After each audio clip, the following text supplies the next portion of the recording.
Assalamualaikum warahmatullahi wabarakatuh. Perkenalkan, nama saya Hanifah SPD, calon guru penggerak angkatan 11 dari SD Negeri Kurung Raya Kabupaten Aceh Besar. Pada video kali ini saya akan mempersembahkan aksi nyata modul 1.4 tentang budaya positif.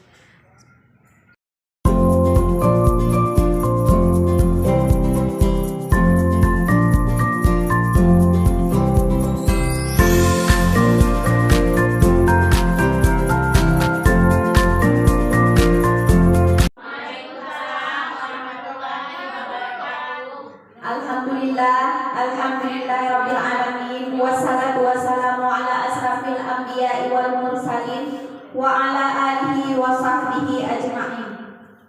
Pertama-tama marilah sama-sama kita panjatkan puji syukur kehadiran Allah Subhanahu wa taala yang telah memberikan kita kesehatan dan umur panjang sehingga kita dapat berkumpul di SD yang kita cintai ini.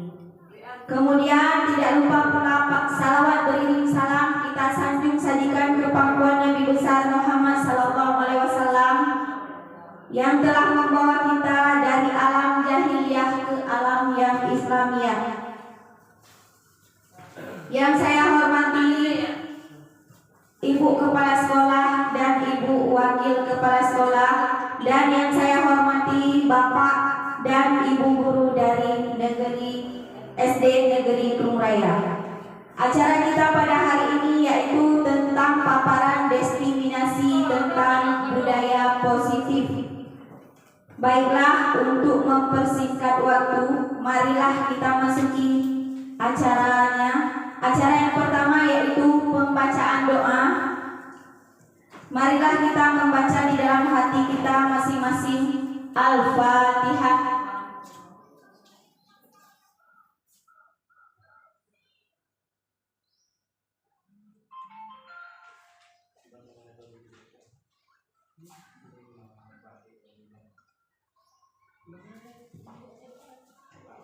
Dengan bacaan doa, semoga acara kita pada hari ini diberkahi oleh Allah Subhanahu wa taala. Kemudian acara selanjutnya yaitu sambutan dari Ibu Wakil Kepala Sekolah. Kepada Ibu kami persilahkan dengan segala hormat.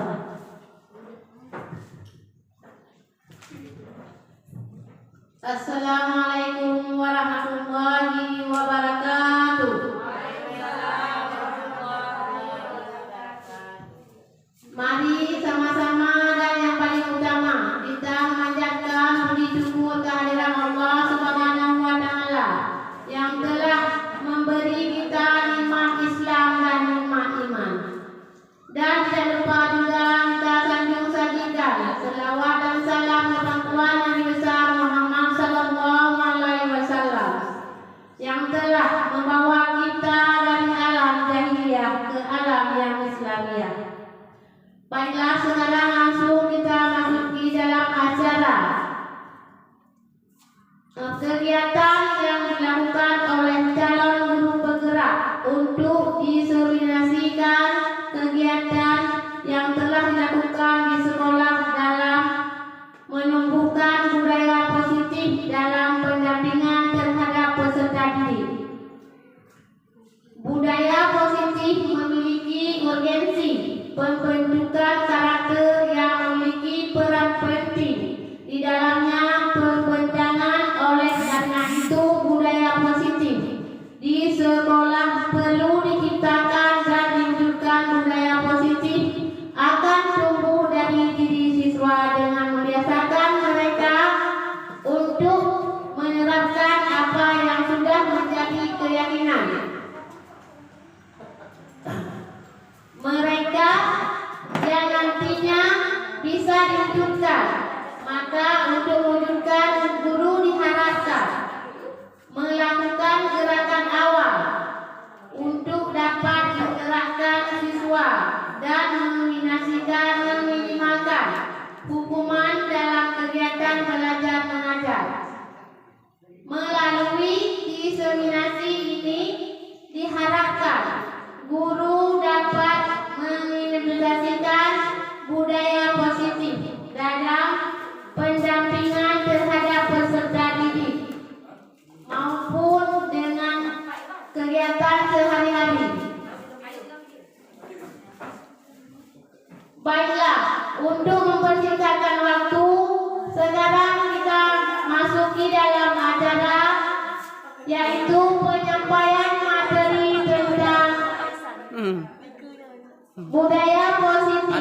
yang akan disampaikan oleh Ibu Hanifah SPD sebagai calon guru penggerak di Sekolah SD Negeri Krung Raya. Sekian, terima kasih. Assalamualaikum warahmatullahi wabarakatuh. Terima kasih pada guru. Assalamualaikum warahmatullahi wabarakatuh.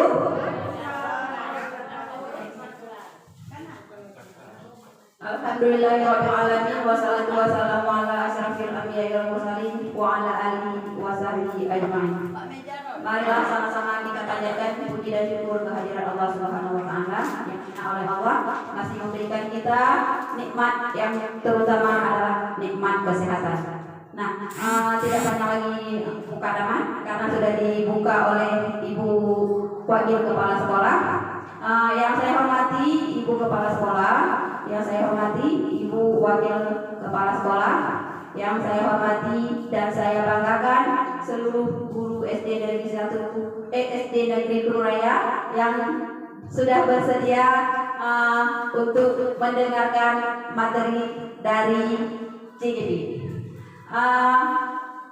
Terima kasih juga kepada Ibu Moderator yang sudah mempersiapkan waktu untuk saya.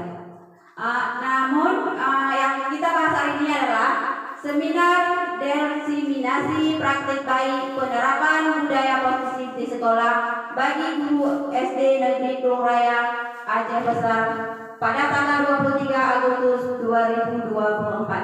Nah, sebelum saya melanjutkan ke materi, kira-kira menurut Ibu ada bayangan nggak tentang budaya positif? Apa itu budaya positif? Menurut ibu bapak semua?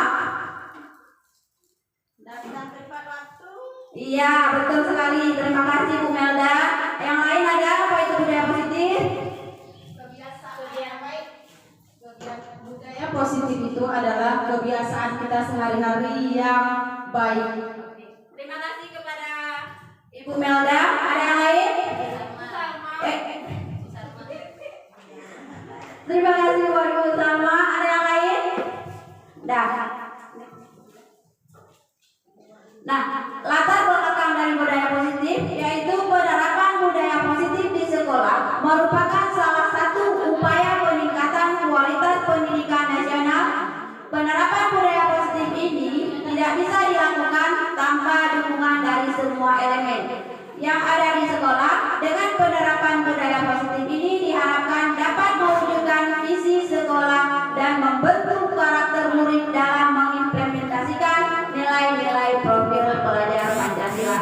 Nah, di sini Ibu, kalau cuma saya sendiri yang menerapkan budaya positif, otomatis tidak akan jalan.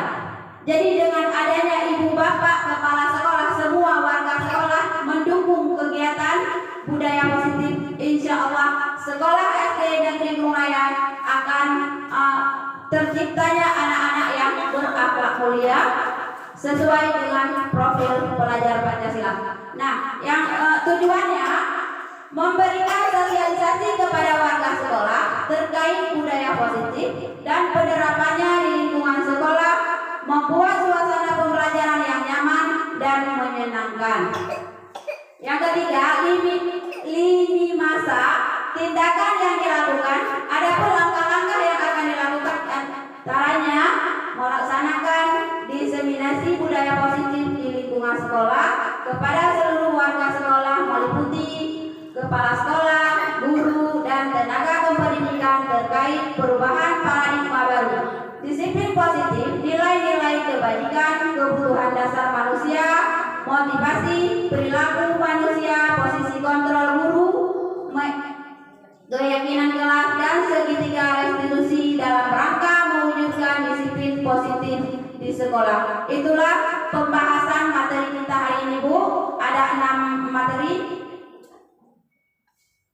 Nah, yang pertama disiplin positif dan nilai-nilai kebajikan universal. Yang kedua teori motivasi hukuman dan teori motivasi penghargaan restitusi, keyakinan kelas, kebutuhan dasar manusia dan dunia berkualitas, restitusi 5 posisi kontrol, restitusi segitiga restitusi.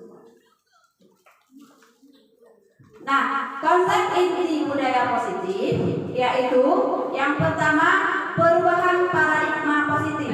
Nah, apa itu paradigma positif? Kita mengubah cara kita dari yang kurang tepat menjadi tepat. Nah, nanti akan kita bahas ke depannya lagi.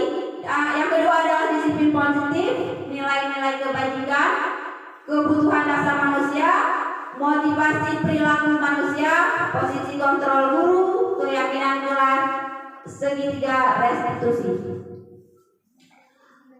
Pembelajaran dengan paradigma baru, yaitu pembelajaran dengan paradigma baru merupakan pembelajaran yang dirancang berdasarkan prinsip pembelajaran berdiferensiasi. Nah, sehingga peserta ini belajar sesuai dengan kebutuhan dasar terhadap perkembangan sesuai teori psikologi modern untuk mewujudkan profil pelajar Pancasila, yaitu ada kreatif di situ, ada mandiri, gotong royong, berpikir global. Nah, ini kira-kira menurut ibu-ibu, nah mana posisi yang baik untuk kita di sekolah? Ada 3 gambar di situ. Kira-kira mana yang patut kita tiru kita sebagai guru? Kontrol murid. Oke, terima kasih Bu Mai. Tepuk tangan buat Bu Mai. Nah, oke. Nah, mengontrol murid, kita mengontrol murid. Nah, pada gambar nomor 1 berarti ya mengontrol murid. Nah, apa yang kita kontrol? Ya, terima kasih buat Pak Mansa. Sikapnya. Nah, kita memperhatikan gerak-geriknya, apa kebutuhan dia sebenarnya. Nah, satu contoh saya mengatakan kemarin pernah ada kasus anak mengambil makanan kawannya. Nah, kita seorang guru, apa seharusnya tindakan kita, Ibu Bapak?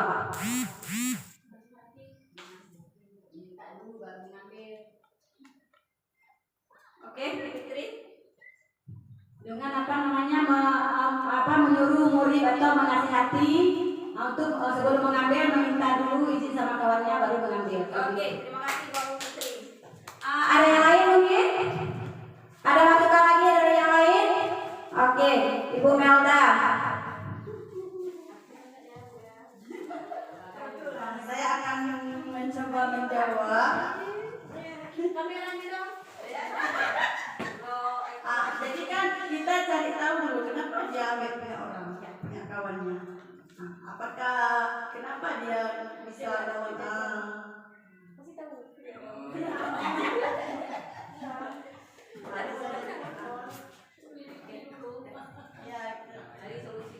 Terima kasih buat Bu Melda. Ya, benar sekali kata Ibu Melda. Kita seorang guru tidak boleh langsung, kenapa kamu ambil punya kawan kamu? Tapi kita cari tahu dulu apa kebutuhan dia. Kenapa dia mencuri? Nah, kadang kita langsung memponis dia. Kamu nggak boleh ambil punya orang. Itu berdosa atau apalah kata kita. Nah, seharusnya kita sebagai guru mengambil dia, merangkul dia, kita bawa ke suatu tempat, kita tanya, kenapa nak? Apa yang terjadi? Di situ ada terjadinya komunikasi antara kita dengan siswa. Di situ siswa merasa dirinya dihargai, bukan dihardik. Nah, mungkin selama ini saya sendiri juga seperti itu sebelum saya belajar tentang yang namanya restitusi. Nah, next bisa. Nah, di sini ada perubahan paradigma, stimulus, respon, pendekatan teori kontrol, yaitu disiplin positif. Disiplin berasal dari kata nah, ya artinya belajar disiplin mengacu pada disiplin diri yang memiliki tanggung jawab terhadap apa yang dilakukannya berdasarkan melaksanakan nilai-nilai yang diyakini. Nah, dengan kita tadi sudah bertanya kepada si anak, kenapa dia mengambil, mungkin dia nggak dikasih jajan sama orang tuanya. Terus kenapa nak nggak dikasih jajan sama orang tua? Mungkin orang tuanya nggak ada uang di rumah. Tapi dengan kita langsung menghargai dia, kenapa kamu kok ambil punya, langsung memponis dia akan merasa takut dengan kita. Tapi dengan kita menjalankan suatu budaya positif itu, dia akan terbuka kepada kita. Akhirnya kita tahu apa yang sebenarnya kebutuhan dia itu. Nah, yang kedua, disiplin positif merupakan salah satu cara penerapan disiplin yang bertujuan untuk menumbuh kesadaran serta memberdayakan peserta didik tanpa imbalan, penghargaan, reward, ancaman atau hukuman. Nah, seandainya si anak itu tadi, nah kita ancam dia, kamu sudah mengambil punya orang, besok-besok kalau kamu ambil lagi, saya kurung kamu di WC, ataupun saya dewer telinga kamu. Apa yang terjadi dengan anak itu? Iya, betul sekali Bu Melda. Dia merasa takut di saat dia melihat kita, tapi dengan cara kita mengarahkan, menanyakan kenapa, memberikan banyak-banyak pertanyaan kenapa, dia akhirnya dengan sendirinya dia akan sadar bahwa yang dia lakukan itu salah. Nah, dengan begitu dia akan kita tanya apa yang dia lakukan ke depannya, seperti Ibu Fitri katakan tadi. Oke, sebagai pendidik, tujuan kita adalah menciptakan peserta didik yang memiliki disiplin diri, sehingga mereka berperilaku mengacu kepada nilai-nilai kebajikan universal dan memiliki motivasi intrinsik dalam perubahan perilaku ke arah yang lebih baik. Dengan pendekatan tadi, anak-anak bukan berubah karena kita, tapi dia berubah dengan sendirinya. Nah, bukan karena terpaksa. Kalau cuma terpaksa, kita memberi ancaman kepada dia, bisa, ada 2 Hanifah, langsung diambil, nanti dimarahin. Nah, anak-anak akan seperti itu. Tapi dengan kita mengadakan pendekatan, dia akan sadar diri, saya nggak mau ambil punya orang berdosa. Dia sadar diri. Ya, tugas kita sebagai guru adalah membimbing dia, membuat dia sadar apa yang dia lakukan. Oke, next. Nilai-nilai kebajikan, nilai yang disepakati bersama, lepas dari suku, bangsa, agama, bahasa maupun latar belakang. Nah, di sini kita tidak boleh membeda-bedakan. Oh, anak ibu ini orang kaya, kita dekati dia, kita sebagai guru tidak boleh.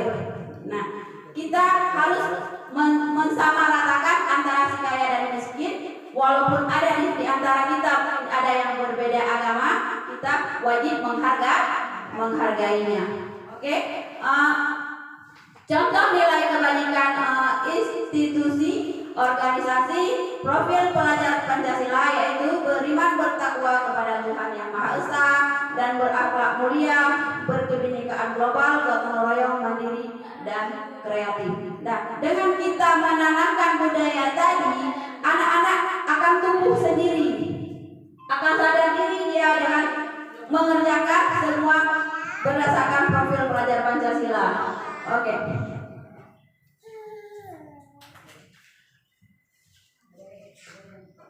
Selanjutnya yaitu tentang keyakinan jelas. Nah, sebelum saya melanjutkan, saya ingin bertanya dulu sama ibu bapak, apa itu keyakinan jelas? Perlukah kita terapkan keyakinan jelas? Perlu? Perlu, oke, perlu. Kira-kira untuk apa kita melakukan keyakinan jelas? Iya, tepat sekali. Terima kasih Bu Mai. Kesepakatan bersamamu murid. Nah, metode untuk membangkitkan kembali disiplin positif yang didasari oleh motivasi diri dari dalam diri. Implementasi keyakinan jelas dilatar belakangi bahwa ditemukannya beberapa murid yang masih diingatkan untuk melakukan tindakan kebaikan kedisiplinan. Nah, ibu bapak, kalau seandainya di kelas ibu bapak itu bikin rusuh anak-anaknya, apakah ibu bapak nyaman mengajar?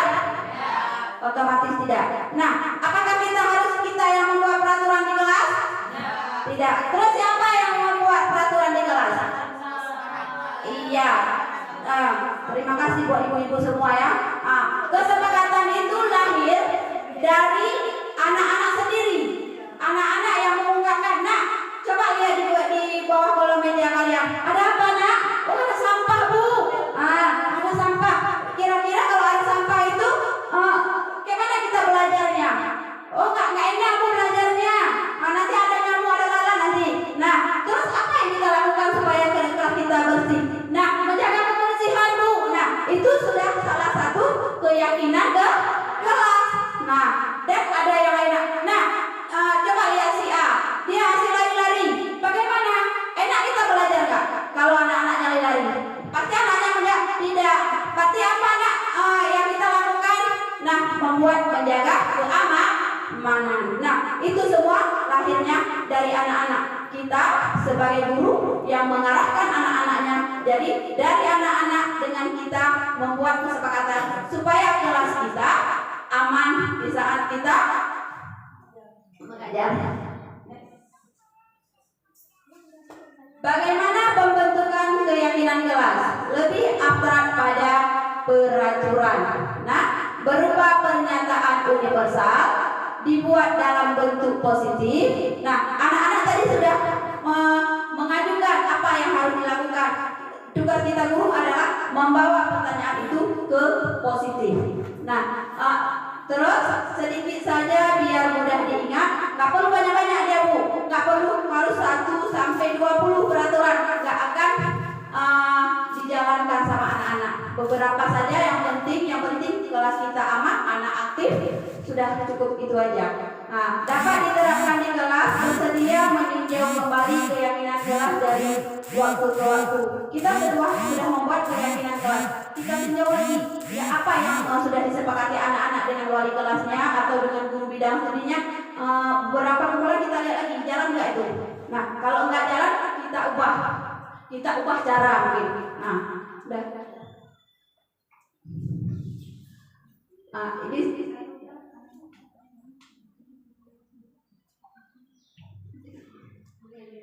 Yaitu ini yang ketiga, yaitu kebutuhan dasar manusia.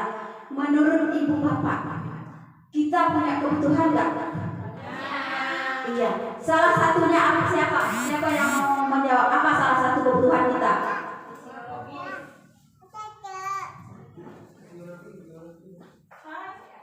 Jadi salah satu kebutuhan yang kita butuhkan itu kebutuhan pokok, Bapak. Iya. Seperti beras, minyak, ya, gula, sabun dan lain-lain. Oke, terima kasih tepuk tangan buat Bu Maria sudah menjawab. Ya, salah satu kebutuhan kita adalah kebutuhan pokok. Nah, cukup Bu kita dengan kebutuhan pokok saja? Tidak, tentunya tidak. Yang namanya kita manusia tidak akan pernah puas dengan kebutuhan, benar nggak? Nah, kira-kira apa lagi kebutuhan?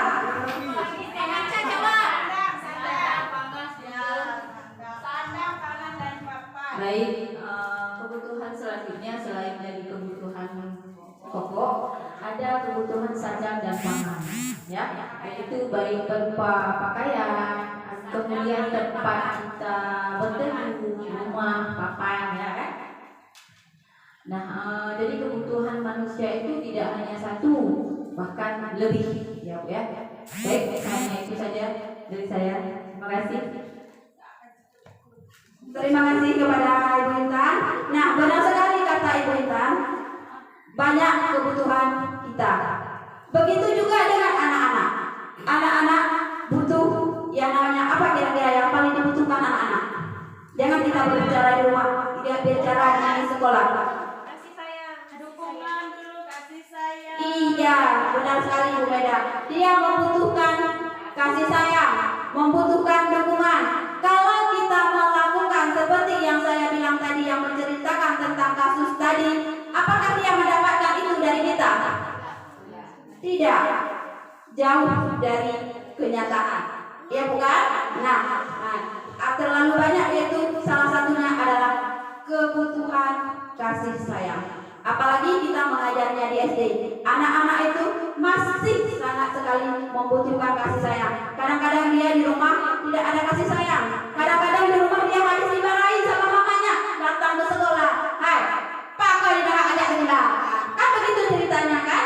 Nah, di situ dia tidak merasa kita menerima dia, padahal dia sekolah kita marahin dia lagi. Makanya kita harus mengetahui apa kebutuhan dia, mengapa dia terlambat. Nah, di sini ada 5 kebutuhan dasar manusia, yaitu yang pertama ada penguasaan, yang kedua ada bertahan hidup, yang ketiga ada kesenangan, kasih sayang dan rasa diterima, kebebasan. Nah, apa itu penguasaan menurut Bapak Ibu? Ada yang tahu? Nah, saya kasih contoh.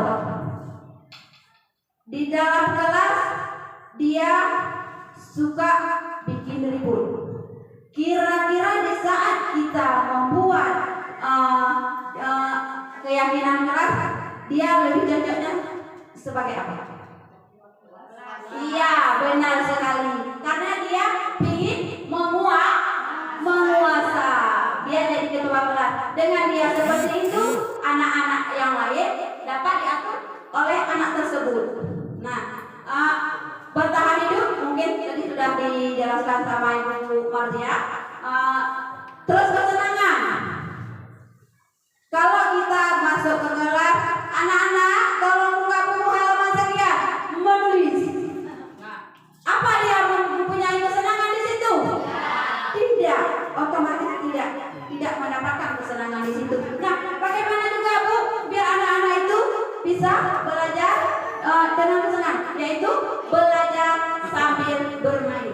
Di saat kita baru mau masuk, apa langsung buka buku? Tidak, kita buat dulu SPK-nya. Nah, dengan adanya SPK, anak-anak sudah semangat, anak-anak sudah fokus dalam belajar. Oke. Kasih sayang juga sudah sedikit saya jelaskan tadi. Dia membutuhkan kasih sayang, kebebasan. Nah, kalian nggak boleh tuh keluar ya sampai jam istirahat. Akan kebebasan itu nggak boleh bangun. Duduk di bangku kalian. Kenapa bangun? Boleh begitu Bu? Tidak boleh. Nah, di situ dia kebebasan. Dia ingin berekspresi. Nah, dia ingin mengeluarkan pendapat kita. Kasih waktu buat anak-anak kita berpendapat.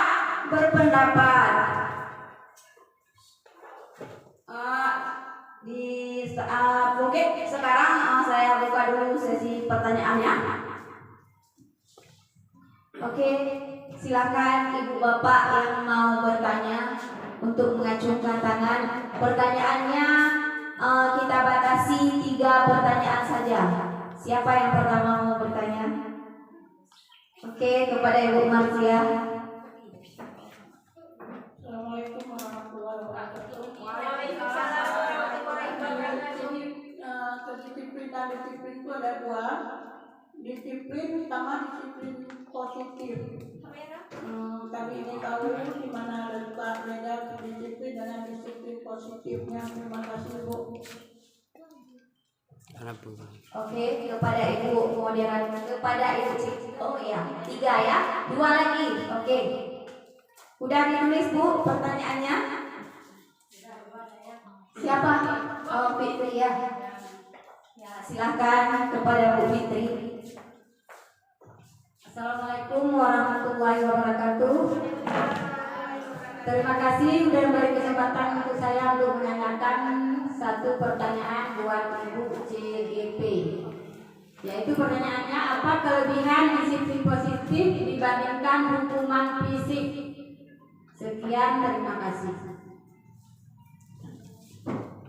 Oke, pertanyaan ketiga siapa? Siapa? Silakan kepada Pak Ihsan.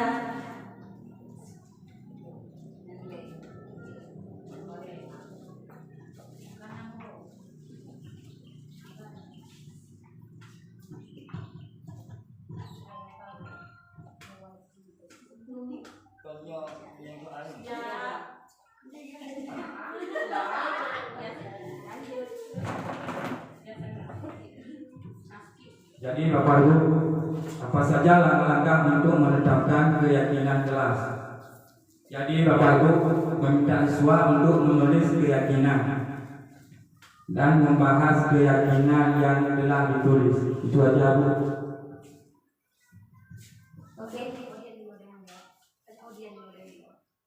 Ibu bapak ada yang mau menjawab? Oke, kepada ibu anak kami persilakan. Assalamualaikum warahmatullahi wabarakatuh.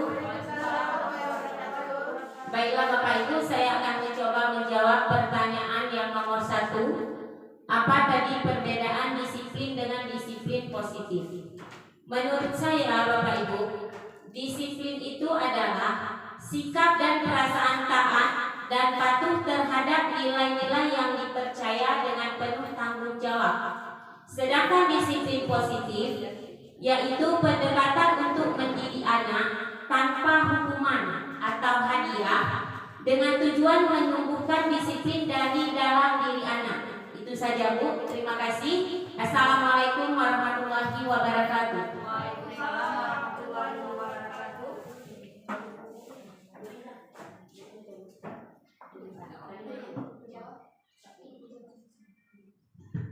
Ya, terima kasih buat Bu Ana. Benar sekali yang Ibu Ana katakan. Ada guru-guru lain yang mungkin yang mau menanggapi? Bu Intan. Baik, saya Intan Fadila. Jadi menanggapi dari jawaban Ibu Safina tadi, di sini disiplin positif itu bisa dibandingkan dengan hukuman fisik. Yang pertama, bisa meningkatkan pengendalian diri, menggunakan keteladanan untuk berperilaku baik, serta meningkatkan motivasi anak. Baik Bu, sekian.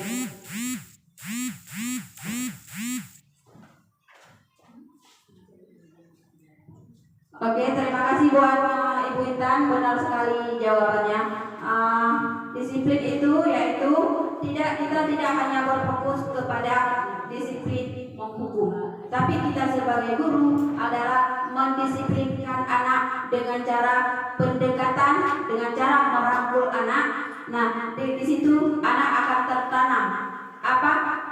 Kalau kata orang, apa yang kita tanam itu yang akan kita tuai. Nah, kalau kita membimbing anak itu dengan secara lemah lembut, otomatis anak itu akan lemah lembut. Oke, yang nomor 3 ada yang mau menjawab?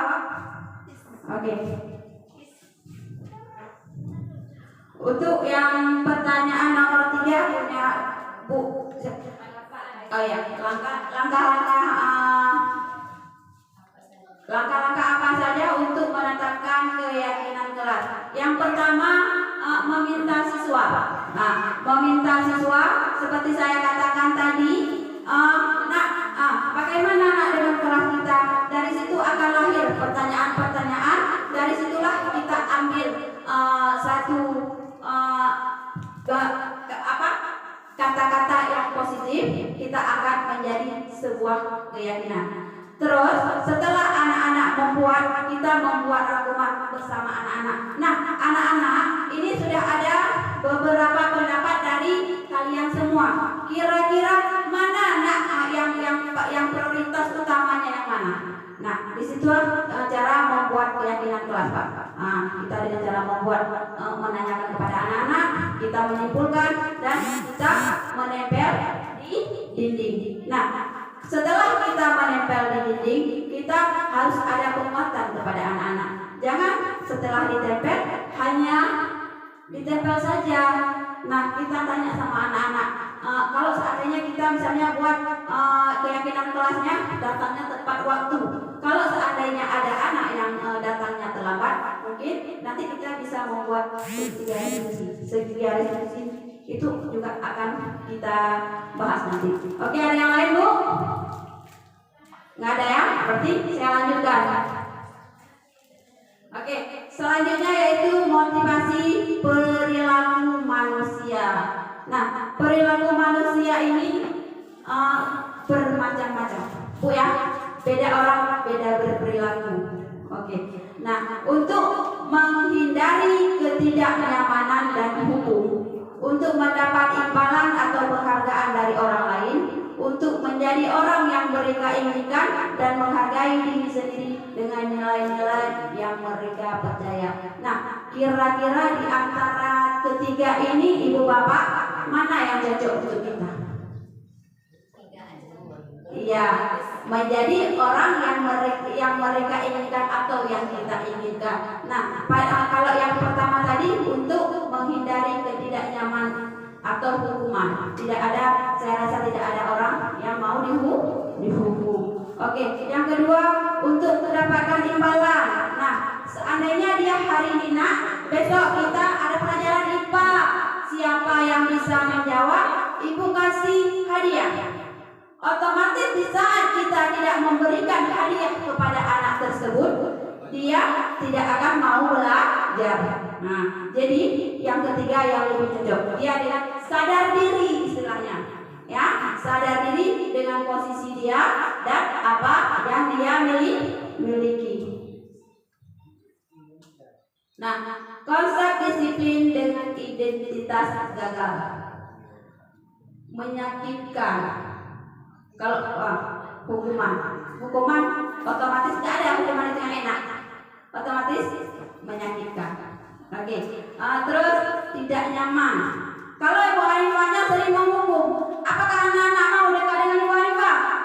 Pasti dia menjauh dari. Kamu lah dekat-dekat sama Ibu Hanifah, nanti saya dihukum sama beliau. Kan seperti itu. Nah, terus murid akan takut, terus memaksa murid menyembunyikan kesalahan, murid menjadi rendah diri. Nah, di sini murid menyembunyikan. Kenapa dia menyembunyikan kesalahannya? Karena kita begitu memanggil dia membuat kesalahan, kita langsung membuat hukuman kepada anak tersebut. Nah, tapi dengan cara kita merangkulnya, dia pasti akan tergugah dengan kita. Nah, tidak apa-apa, kita bilang aja, kan kita nggak dimarahin nanti sama Ibu Hanifah, misalnya seperti Ibu ya. Nah, terus penghargaan. Apakah penghargaan itu efektif untuk anak-anak? Tidak. Dia akan selalu tertanam, saya mengerjakan sesuatu, nanti dapat hadiah. Dia hanya mengharapkan hadiah. Di saat guru yang lain tidak memberi hadiah, dia tidak akan peduli dengan pelajaran yang guru lain kasih. Nah, merusak hubungan sifat diri. Dengan kita menghukum tadi, anak-anak merusak dirinya, ya kan? Mungkin dia semangat ke sekolah, dengan kita marahin, otomatis dia nggak akan semangat lagi.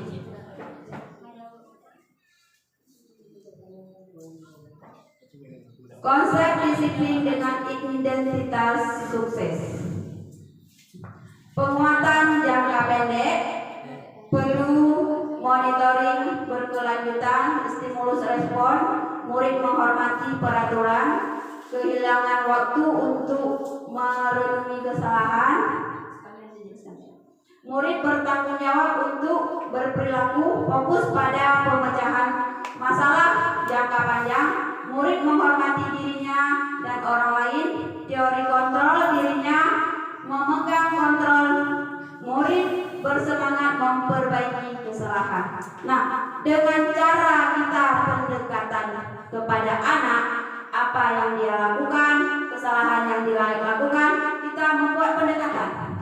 Nah, dengan membuat pendekatan itu, otomatis budaya positif di sekolah kita akan berjalan. Insya Allah ya. Semangat ibu ya untuk merubah. Nah, lanjut konsep disiplin. Pendekatan restitusi, sebuah cara menanamkan disiplin positif pada murid. Pengertian restitusi, proses menciptakan kondisi bagi murid untuk memperbaiki kesalahan mereka sehingga mereka bisa kembali pada kelompok mereka dengan karakter yang lebih kuat. Nah, yang tadi saya katakan, dengan adanya pendekatan, di saat dia membuat salah, kita tidak langsung memarahi dia. Bila anak-anak membuat salah, kita menegur anak-anak itu di depan teman-temannya. Kira-kira apa yang terjadi, ibu bapak? Malu. Pasti anak-anak menarik diri dari teman-teman karena dia tadi dimarahin sama ibu, pasti dia menarik memanggilnya, membuat pendekatan, dia dengan kawannya tidak ada apa-apa, aman-aman saja. Jadi dia tidak ada masalah. Nah, otomatis dia akan ceria karena kesalahan kita dia tidak kita umbarkan di depan teman-temannya. Di sini ada ciri-ciri restitusi, yaitu bukan untuk menebus kesalahan, namun untuk belajar dari kesalahan.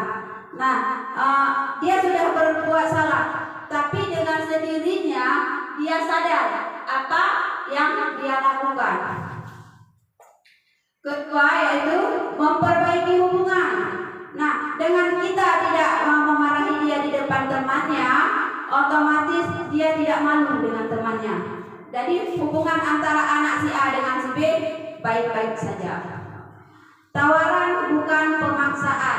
Nah, kita membuat tawaran kepada dia. Dia tadi sudah terlambat. Kita tanya kepada dia, "Nah, tadi kamu sudah terlambat. Kira-kira ke depannya apa yang akan kamu lakukan?" Itu adalah sebuah tawaran. Kita tanya apa yang akan dia lakukan untuk memperbaiki kesalahan dia. Terus kita lanjut, restitusi menuntun untuk melihat ke dalam diri anak. Dengan membuat restitusi itu, anak akan sadar dengan apa yang dia lakukan.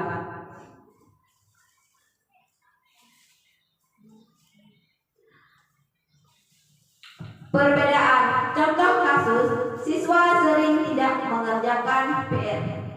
Di sini ada hukuman, guru menghukum siswa tersebut hormat bendera selama 10 menit. Kira-kira pernah nggak ibu bapak lakukan? Iya. Kedepannya mungkin sudah kita perbaiki ya. Kita dengan adanya restitusi ini, ke depan mungkin kita perbaiki. Oke. Konsekuensinya apa? Setelah kita mau membuat dia menghormat bendera dalam 10 menit, guru memberikan konsekuensinya untuk mengerjakan PR-nya saat istirahat atau dikerjakan sebanyak 3 kali lipat.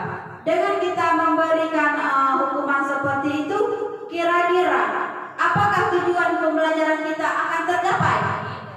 Tentunya tidak. Dengan kita menambah pelajaran dia, otomatis pelajaran yang kita ajarkan hari ini dia tidak sempat mengerjakannya. Oke. Terus apa restitusinya?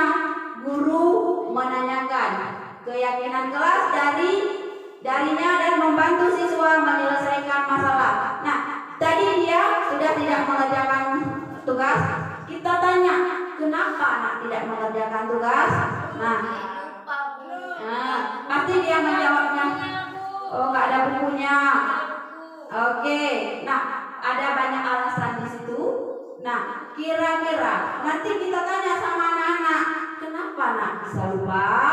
Nah, dia kan punya alasan lagi, ya kan yang namanya anak-anak. Nah, kira-kira masih ingat nggak nak apa keyakinan kelas kita? Itulah tujuan keyakinan kelas yang tadi kita buat. Nah, masih ingat nak?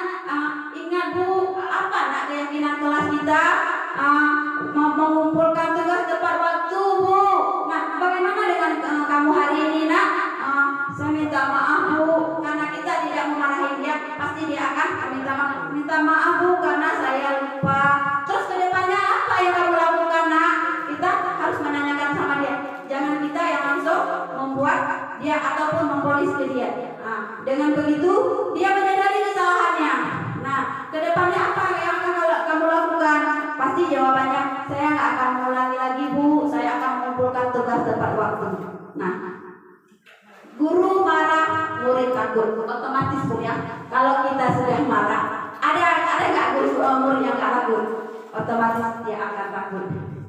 Guru tegas, siswa menghormati peraturan. Guru terbuka dan siswa menghormati dirinya dan orang lain. Dengan kita menanyakan kepada dia dengan baik-baik, dia pasti akan terbuka dengan kita. Pasti dia akan menjawab alasan yang sebenarnya kenapa dia nggak mengerjakan tugas.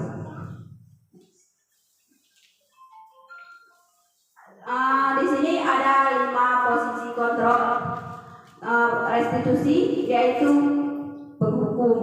Ngeri ya?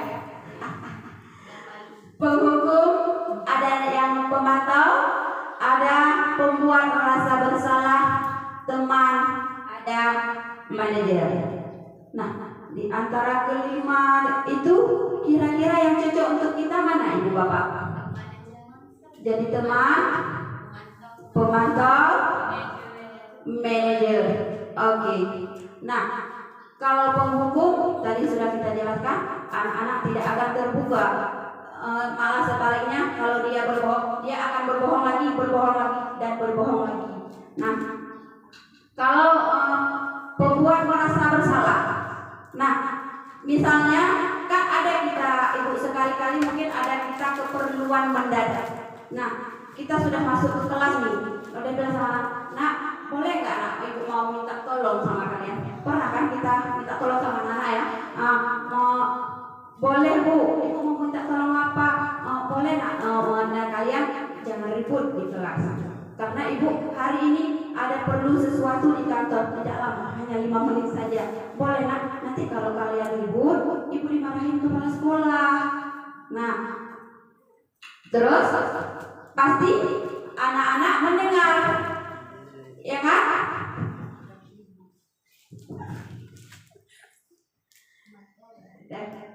Terus pemantau. Nah, sebagai pemantau kita memperhatikan anak kita. Di dalam kelas ada beberapa anak, pasti kita melihat.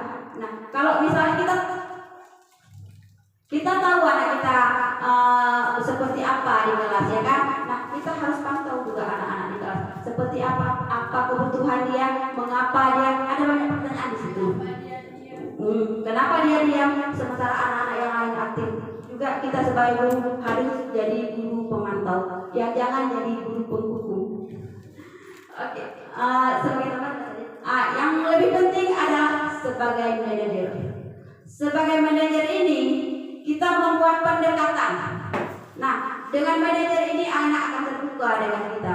Tidak ada rahasia antara kita. Begitulah kira-kira. Dengan manajer itu kita membuat dia merasa nyaman. Setiap ada kesalahannya kita akan tanya apa masalahnya, apa solusinya. Itu sebagai manajer. Nah, contoh penerapan 5 posisi kontrol. Penghukum,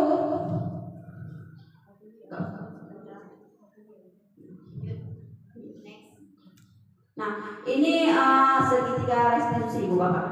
Yang terakhir mungkin ini yang harus kita terapkan bagi kita guru. Nah, yang pertama menstabilkan identitas. Anak-anak sudah membuat kesalahan.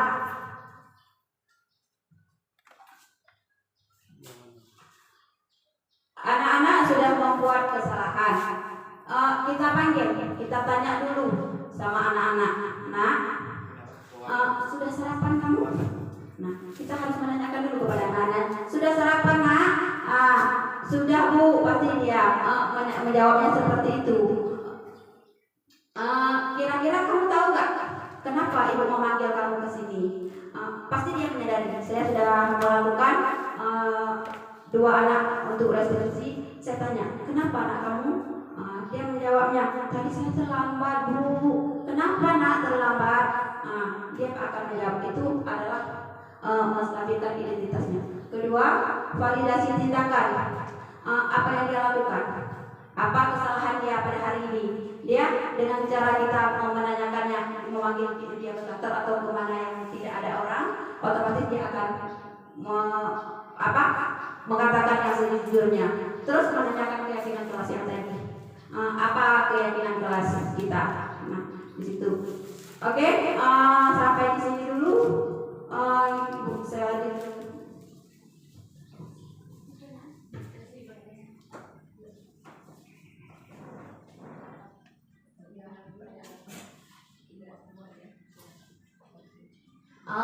kita buka sesi pertanyaan kepada Ibu Bapak yang mau bertanya, silahkan.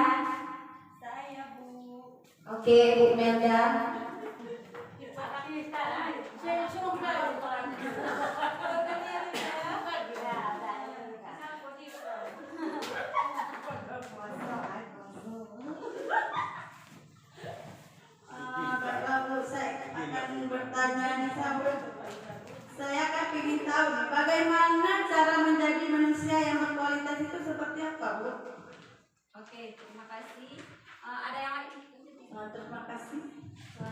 Satu pertanyaan lagi, siapa kira-kira?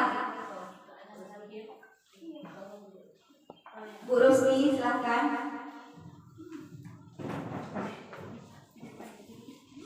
Bismillahirrahmanirrahim. Yang ingin saya tanyakan, posisi kontrol guru seperti apa yang dapat mewujudkan budaya positif di sekolah? Terima kasih. Oke, kepada Ibu Bapak ada yang ingin menjawab? Ada yang ingin menjawab? Siapa kira-kira? Pak Isan?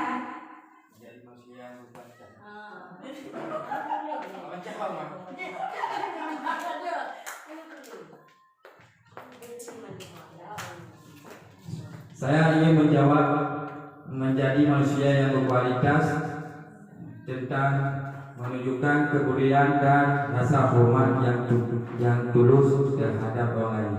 Kenapa? Terlepas dari status atau hubungan mereka dengan mereka, jika Anda secara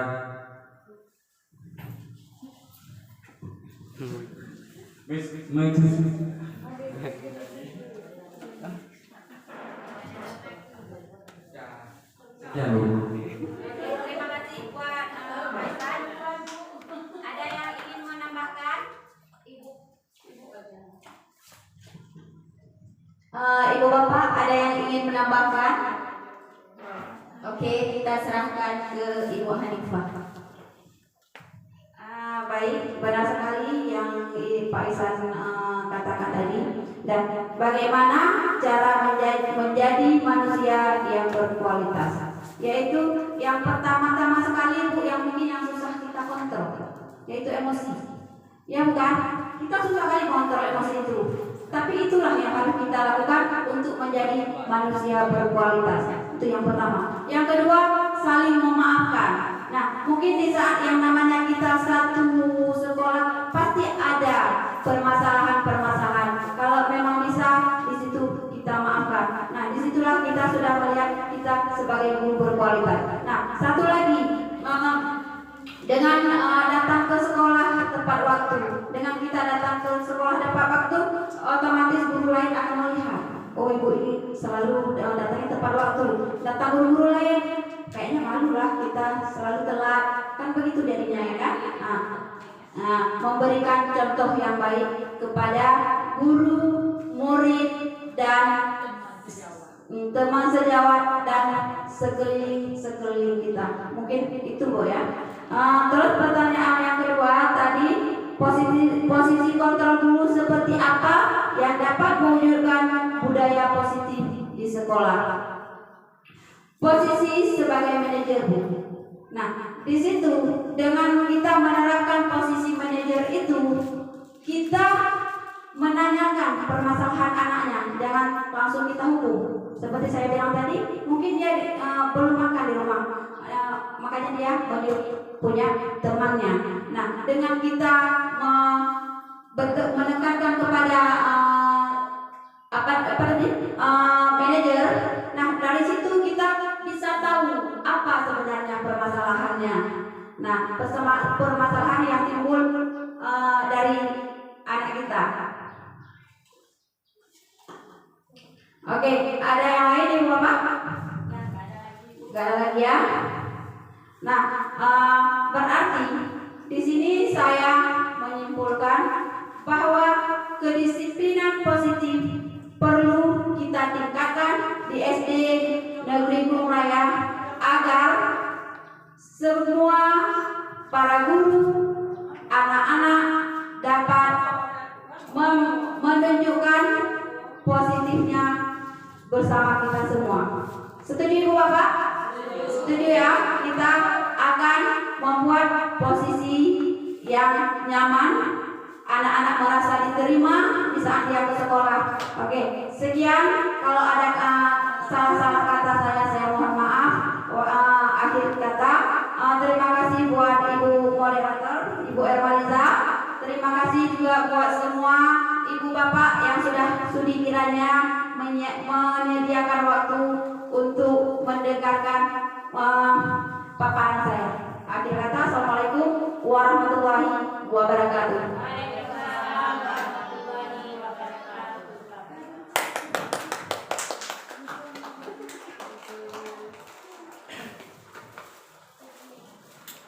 Dengan berakhirnya kesimpulan dan penutup oleh Ibu Hanifah selaku CGP di sini, saya selaku moderator meminta maaf apabila ada kata-kata yang salah. Akhir kata, billahi taufiq wal hidayah. Wassalamualaikum warahmatullahi wabarakatuh.